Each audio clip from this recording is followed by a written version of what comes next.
Hi friends, ఈరోజు మనం చెప్పుకోబోయే కథ భగవంతుణ్ణి మనం చూడాలంటే. కథ చివరి వరకు వినండి. విన్న తర్వాత మీరే అంటారు చాలా బాగుందని. నచ్చితే ఒక లైక్ చేయండి. ఒక రాజ్యంలో ఒక రాజు ఉండేవాడు. అతడికి న్యాయం అంటే చాలా ఇష్టం. అందరి కష్టసుఖాలు తెలుసుకొని మంచిగా పరిపాలన కొనసాగించేవాడు. ప్రజలంటే చాలా వాత్సల్యం కలవాడు. ధర్మ స్వభావం కలవాడు. అతడు నిత్యం భగవంతుణ్ణి ఎంతగానో ప్రార్థించేవాడు. రోజు చాలా శ్రద్ధగా భగవంతుని పూజ, స్మరణం, నామజపం చేసుకునేవాడు. ఒకరోజు భగవంతుడు ఆ రాజుకి ప్రసన్నుడై అతడికి దర్శనమిచ్చి ఇట్లా అన్నాడు: రాజా, నీ భక్తిని మెచ్చుకోలేక ఉండలేకపోతున్నాను. నేను చాలా సంతోషపడ్డాను. నీకు ఏదైనా కోరిక ఉంటే చెప్పు అన్నాడు దేవుడు. అప్పుడు రాజు, ప్రజలంటే ఎంతో ప్రేమ గల ఆ రాజు ఇట్లా అన్నాడు: భగవాన్, నా దగ్గర నీవిచ్చిన సిరి సంపదలన్నీ ఉన్నాయి. నీ కృప వల్ల నా రాజ్యంలో అన్ని సుఖ సంతోషాలు ఉన్నాయి. అయినప్పటికీ నాకు ఒకటే కోరిక. ఏంటంటే, మీరు నాకు కనిపించినట్లే మీ దర్శన భాగ్యంతో నన్ను ధన్యుణ్ణి చేసినట్టే నా రాజ్యంలోని ప్రజలందరినీ కూడా నీ కృపతో మీ దర్శన భాగ్యంతో ధన్యులను చేయండి. వారికి మీ దర్శనాన్ని ఇవ్వండి మహాప్రభు అన్నాడు రాజు. అప్పుడు భగవంతుడు రాజును చూసి, ఇది సంభవం కాదు కదా అని ఏదో చెప్పబోయాడు. కానీ రాజు మాత్రం చాలా పట్టుబట్టి, ఈ కోరికను తీర్చవలసిందే స్వామి అన్నాడు. భగవంతుడు చివరకు తన ప్రియభక్తుడికి లొంగక తప్పలేదు. ఆయన చివరకు ఇలా అన్నాడు: సరే, రేపు నీ ప్రజలందరినీ తీసుకొని ఆ కొండ దగ్గరికి రా. నేను ఆ కొండ మీద అందరికీ దర్శనమిస్తాను అన్నాడు దేవుడు. అప్పుడు రాజు అది విని చాలా ప్రసన్నుడై భగవంతుడికి ఎంతో ధన్యవాదాలు చెప్పుకొని మరుసటి రోజు తన నగరంలో దండోరా వేయించాడు. రేపు అందరూ కొండ దగ్గరకు రాజుగారితో పాటు వచ్చి చేరవలసిందేనని, అక్కడ మీకందరికీ కూడా ఆ భగవంతుడు దర్శనమిస్తాడు అని, ఇది రాజుగారి ఆజ్ఞ అని దండోరా వేయించాడు. రెండవ రోజు రాజుగారు తన ప్రజలందరినీ తీసుకొని కొండవైపు నడవడం ప్రారంభించాడు. నడుస్తూ నడుస్తూ ఉండగా కొండ దారిలో ఒకచోట రాగి నాణేల నిధి కనిపించింది. ప్రజలలో కొంతమంది అటువైపు పరిగెత్తడం మొదలుపెట్టారు. అప్పుడు జ్ఞాని అయిన ఆ రాజు వారందరినీ సమాధానపరిచి, అటువైపు ఎవరూ దృష్టి పెట్టవద్దు. ఎందుకంటే మీరు అందరూ భగవంతుణ్ణి కలవటానికి వెళ్తున్నారు.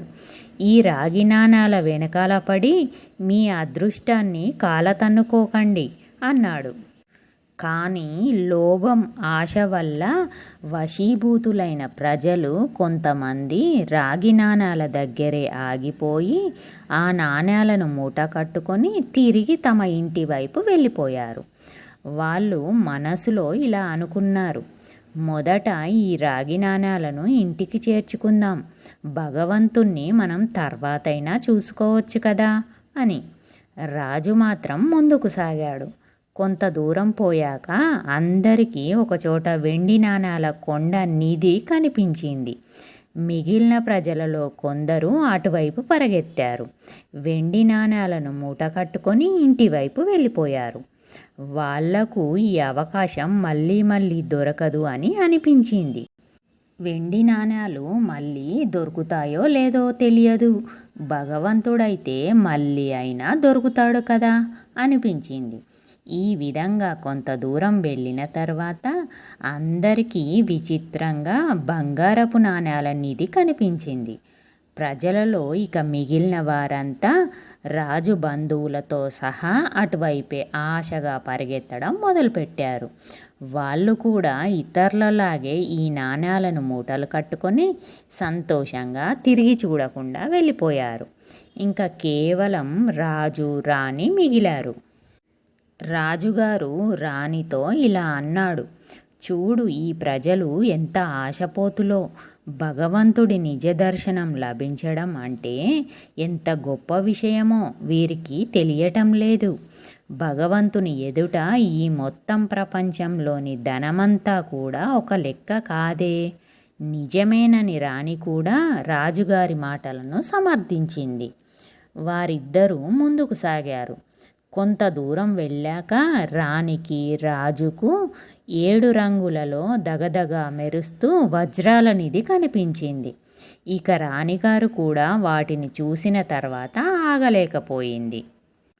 ఆమె వజ్రాల పట్ల ఆకర్షణ వల్ల అటువైపు పరిగెత్తి వజ్రాలన్నింటినీ మూట కట్టుకోవడం ప్రారంభించి, మీరు త్వరగా వెళ్ళిరండి, నేను మీరు వచ్చేలోపు వీటన్నింటినీ పోగు చేసి ఉంచుతాను అంది. అది చూసి రాజు ఎంతో బాధపడ్డాడు. మనసు విరక్తి చెంది చాలా బరువైన మనసుతో ఒక్కడే ఒంటరిగా ముందుకు సాగాడు. నిజంగా అక్కడ భగవంతుడు నిలబడి ఉన్నాడు. రాజుని చూస్తూనే భగవంతుడు చిరునవ్వుతో ఇలా అడిగాడు, ఎక్కడ ఉన్నారు నీ ప్రజలు, నీ యొక్క బంధువులు?